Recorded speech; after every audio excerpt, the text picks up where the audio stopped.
Rien d'autre que la prison n'aurait pu m'empêcher de récidiver, dit-il. À une semaine du délibéré, qui pourrait le condamner à plus de 20 ans de réclusion criminelle, Joël Le Squarnec a pris la parole une dernière fois devant ses victimes et les avocats. Accusé de viol et d'agression sexuelle aggravée sur 299 personnes, dont une majorité de mineurs, l'ex-chirurgien a reconnu l'intégralité des faits qui lui étaient reprochés. Les derniers mots de Joël Le Squarnec, c'est notre focus de ce mardi 20 mai. Bonjour à tous, bonjour à toutes et bienvenue dans votre rendez-vous d'actualité bretonne.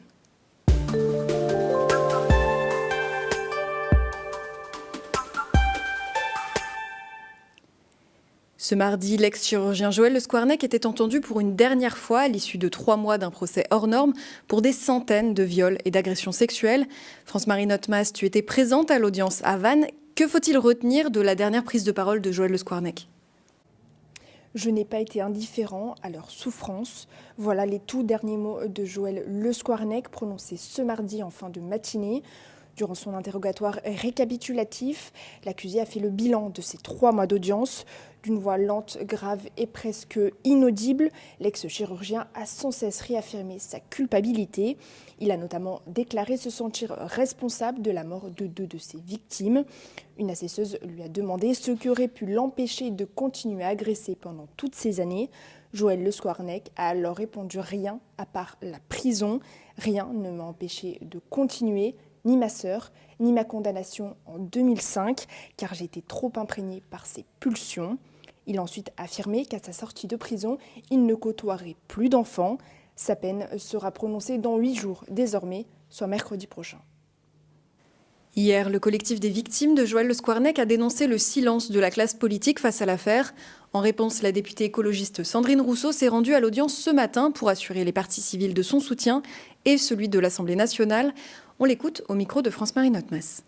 C'est le procès d'une société incestuelle et d'une société pédocriminelle, ou du moins aveugle à la pédocriminalité. Et c'est pour ça qu'il est très important que les représentants de la nation, que nous sommes, s'emparent de cette question-là pour voir comment on peut améliorer la loi, le cadre judiciaire, pour faire en sorte qu'il n'y ait pas d'autre Le Squarnec. Il ne devrait pas être tout seul à la barre des accusés aujourd'hui.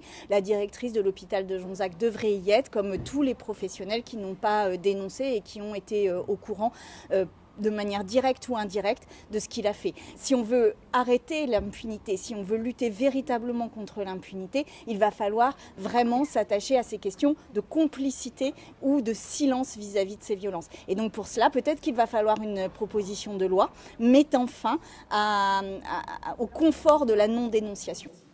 Et retour en Finistère, venu tout droit de Nouvelle-Calédonie, Louis Lefranc est le nouveau préfet du département. Originaire de Loudéac, il a débuté sa carrière en tant qu'officier de l'armée avant d'intégrer la préfectorale.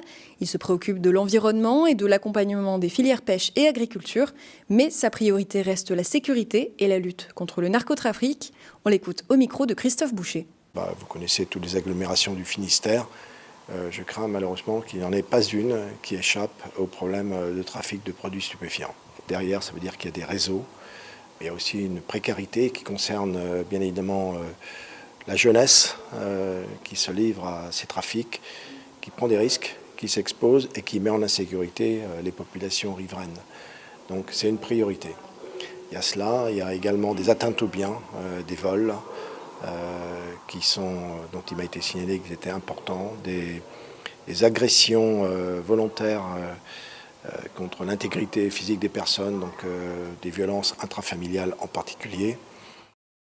Et dernière chance pour déclarer vos impôts papier. La date limite est fixée à 23h59 ce mardi soir. Mais pas de panique, si vous avez oublié, une autre solution reste possible. Loane Le Roland nous explique. Depuis ce matin, la file d'attente n'en finit plus devant les portes du Centre des finances de Brest. Ce mardi 20 mai est le dernier jour dans toute la France pour déclarer ses impôts en version papier. Pour les retardataires, rassurez-vous, il vous reste la démarche en ligne. Pour y accéder, il suffit de se connecter sur le site impôts.gouv.fr. Pour rappel, la date butoir change selon votre département. Les Côtes-d'Armor, le Finistère et l'Ille-et-Vilaine, vous avez jusqu'au 28 mai et jusqu'au 5 juin pour le Morbihan. Mais attention, si vous dépassez la date limite, le montant de l'impôt sera majoré de 10%. Cette sanction peut monter jusqu'à 40%. Et l'Hermione va-t-elle retrouver le large? Plus de 80 personnalités, dont les navigateurs François Gabard et Violette d'Orange, ou encore le maire de Brest François Cuyandre, ont lancé un appel à l'aide pour financer les travaux de réparation de cette réplique de la célèbre frégate de Lafayette. Faute de moyens, les ouvriers ont déjà rangé leurs outils depuis 1 an. 5 millions avaient déjà été investis par des fonds publics et le mécénat pour la première partie des travaux. Reste à trouver la même somme avant la fin du mois de juin pour espérer réparer le bateau avant qu'il ne subisse des dommages permanents. Et à Brest, ils veulent que leur stade reste populaire. Les élus communistes de Brest et Brest Métropole ont écrit à Denis Le Saint afin d'augmenter la capacité du futur Arkea Park du stade brestois. Ils dénoncent un projet coûteux qui supprimerait 3000 places classiques par rapport au stade actuel pour faire plus de place aux sponsors et aux VIP. Jusque-là opposés au projet dans les votes, ils fixent leurs conditions à une jauge finale de 20 000 places, soit 5 000 de plus que prévu. On l'écoute. Le stade Francis Leblay n'est pas en capacité de recevoir des matchs de Coupe d'Europe, sauf en entraînant des travaux très importants qui empiéteraient et entraîneraient la destruction d'une barre d'immeubles qui est juste derrière le stade de l'autre côté et qui empiéteraient sur aussi le foncier des écoles qui sont ici, c'est-à-dire Charles de Foucault et l'école du Petit Paris derrière. Donc à un moment ça devient déraisonnable. La solution se trouve être au fruit de veine et pour autant nous avons abandonné la défense du maintien à Leblay, donc on ne vote plus contre l'ensemble du projet, mais on s'abstient parce que le stade au fruit de veine ne nous convient pas du fait, essentiellement, de ce sujet des 5000 places qu'on souhaite voir en plus. Et Brest, toujours, le lieu touristique payant le plus visité de Bretagne se refait une beauté. 2 des 4 pavillons visitables d'Océanopolis sont fermés au public depuis plusieurs mois. Des rénovations nécessaires après 25 ans d'ouverture. Maëlle Delmure fait le point sur les travaux. Un couloir en chantier, ici un aquarium en construction. Océanopolis n'en a pas encore fini avec les travaux. On est sur un projet de transformation complètement atypique.